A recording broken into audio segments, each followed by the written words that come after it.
ఇవాళ ఆంధ్రప్రదేశ్ రాష్ట్రంలో ఉండి మహిళలకు రక్షణ లేదు. మహిళలు, చిన్నారులు వీళ్ళపైన దాడులు జరుగుతూ ఉన్నాయి, మానభంగాలు జరుగుతూ ఉన్నాయి. మైనర్లనైతే ఎలోప్ చేసి తీసుకుని వెళ్ళి రేప్ చేసి ఘటనలు ఎన్నో చూస్తూ ఉన్నాం. మరి ఎంత బాధ అనిపిస్తుందండి. నేను అడుగుతా ఉన్నా, ఎవరైతే ఈ పొలిటీషియన్స్ ఉన్నారో వీళ్ళకి పిల్లలు లేరండి? ఆడపిల్లలు లేరా? మన ఇంట్లోనే ఆడపిల్లకి ఈ రకంగా ఘటన జరిగితే ఏ రకంగా ఉంటుంది? గుండె తరుక్కుపోద్ది. మరి అలాంటి ఘటన తునిలో జరిగింది, మొన్న రాజమండ్రిలో జరిగింది. ఇదే రాజమండ్రిలో ఎస్సీ హాస్టల్, బీసీ హాస్టల్లో ఒక ఎస్సీ బాలిక, 10th క్లాస్ చదువుతున్న బాలిక దీపావళి రోజున సాయంత్రం 5:30కి ఆ అమ్మాయిని బయటికి తీసుకెళ్లారనంట. ఇద్దరు యువకులు.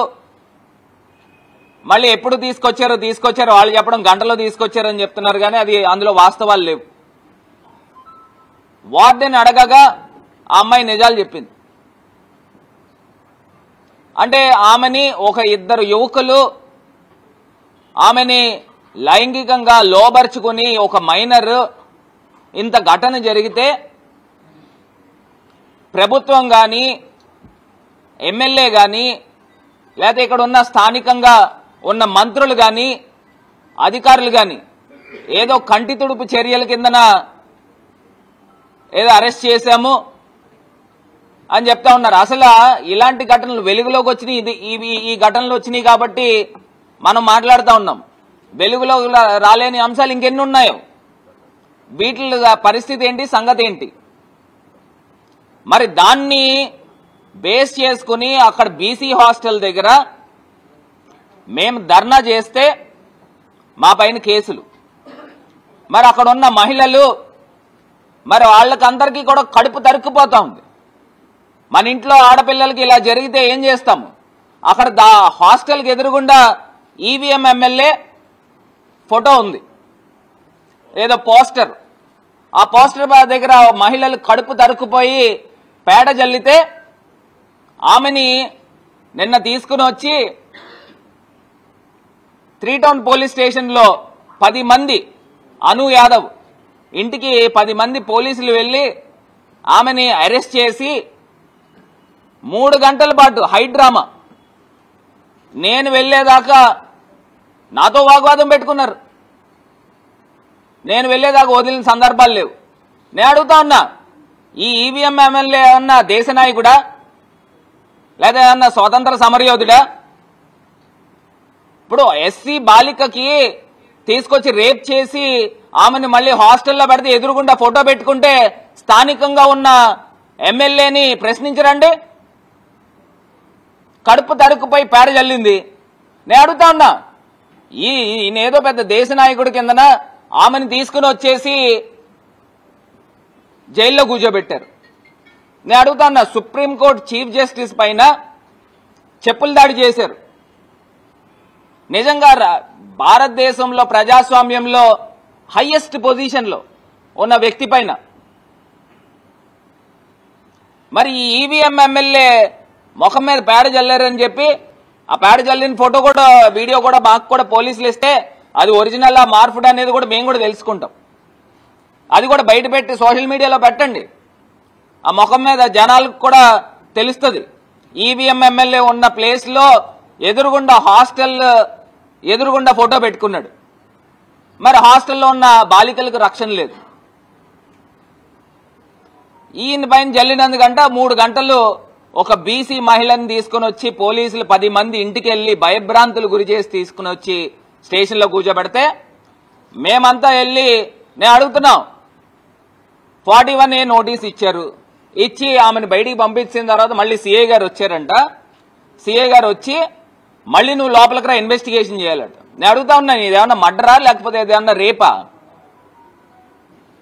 ఇన్వెస్టిగేషన్ చేయాలి. 41 నోటీస్ ఇచ్చి 26వ తారీఖున ఇన్వెస్టిగేషన్కి రమ్మని చెప్పిన తర్వాత మళ్ళీ లోపలికి తీసుకెళ్ళడానికి ఏంటండి దీనికి అర్థం? అంటే ఇది కేవలం కక్ష సాధింపు కాదా? మేము వెళ్ళి అడిగినందుకు మమ్మల్ని అందరిపైన కూడా కేసులు కట్టిన సందర్భం, మా అందరిపైన కూడా కేసులు కట్టారంట. ఎఫ్ఐఆర్ కాపీలు కూడా తీసుకుంటాం. అందులో కొన్ని సెక్షన్లు చాలా చిత్ర విచిత్రంగా ఉన్నాయి. ఆ సెక్షన్లు కూడా మేము కూడా ఆ కాపీ వస్తే మళ్ళీ మీడియా ప్రెస్ మీట్ పెట్టి మళ్ళీ మాట్లాడడం కూడా జరుగుతుంది. అంటే ఇంత దారుణమైన పరిస్థితుల్లో ఇవాళ ఆంధ్రప్రదేశ్ రాష్ట్ర ప్రభుత్వం ఉంది అనేది ఒక్కసారి ప్రజలు గమనించగలరని కోరుతా ఉన్నా. మూడో అంశంకి వస్తే అండి, ఇవాళ ఈ ఘటనలన్నీ ఎందుకు జరుగుతున్నాయరా అంటే మద్యం ఏరులై పారుతా ఉంది. 24 గంటలు కూడా మద్యం షాపులు ఓపెనే ఉంటున్నాయి. దీనికి తోడు దొంగ మద్యం తయారీలు చేస్తూ ఉన్నారు. ఇక్కడ సాక్షాత్తు ఈవీఎం ఎమ్మెల్యే బినామీ అతను వాయిస్ రికార్డు బయటకు వచ్చింది, దానిపైన చర్యలు లేవు. అతను అంటున్నాడు సొంతంగా తయారు చేసిన బ్రాండ్లకి రేట్లు ఎలా పెట్టుకోవాలి అనేది మాట్లాడుతూ ఉన్నాడు. అంటే అక్కడే చెప్తా ఉన్నాడు బ్రాండ్లకి ఏ బ్రాండ్లకి రేట్లు ఎలా పెట్టాలి అని. అంటే వీళ్ళే మద్యం తయారు చేస్తున్నారు, దానికి రేట్లు వీళ్ళు నిర్ణయించాలంట.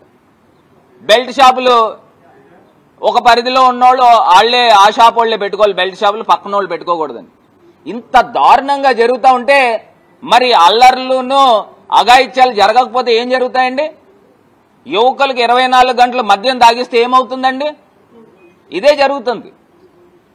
మళ్ళీ పేకాట క్లబ్బులు ఓ పక్కనేమో డిప్యూటీ సీఎం ఏమో దానిపైన ఎంక్వైరీ కాల్ఫర్ చేస్తే సాక్షాత్తు డిప్యూటీ స్పీకర్ ఈ గోదావరి జిల్లాలో సర్వసాధారణం పేకాట ఆడుకోవడం అంటున్నాడు. ఆ చైర్లో కూర్చోవలసిన స్థాయి వ్యక్తి అండి అతను. ఇలా మాట్లాడొచ్చా? గోదావరి జిల్లాలో సర్వసాధారణం క్లబ్లు అనేది నడుస్తూ ఉంటాయి, ఎందుకు డిఎస్పీని ఇది చేశారు అని మాట్లాడుతూ ఉన్నాడు. ఇదే స్థాయిలో రాజమండ్రిలో కూడా వెచ్చలవిడిగా పేకాట క్లబ్బులు నడుస్తూ ఉన్నాయి. నేను లెక్క పెట్టుకుని వస్తే ఇసుక, మద్యము, భూ సెటిల్మెంట్లు, పేకాట, బ్రాకెట్, మళ్ళీ దాంతోపాటు స్పా సెంటర్లు, వ్యభిచారం ఇన్ని జరుగుతూ ఉన్నాయి. ఇవన్నీ కూడా ఈవీఎం ఎమ్మెల్యే అండదండలతో జరుగుతూ ఉన్నాయి. ఇది కాకుండా ఒక ముఖ్యమైన అంశాలండి, ఇవాళ చంద్రబాబు నాయుడు గారు గూగుల్ గురించి చెప్తా ఉన్నాడు, అదేవిధంగా మైక్రోసాఫ్ట్ గురించి చెప్తా ఉన్నాడు. మైక్రోసాఫ్ట్ని నేను హైదరాబాద్ తీసుకొచ్చాను, ఇప్పుడు విశాఖపట్నానికి గూగుల్ని తీసుకొచ్చాను అని చెప్తా ఉన్నాడు. ఒక్కసారి ఆయన మాట్లాడిన మాటలే ఒక్కసారి చంద్రబాబు నాయుడు గారు ఏం మాట్లాడారో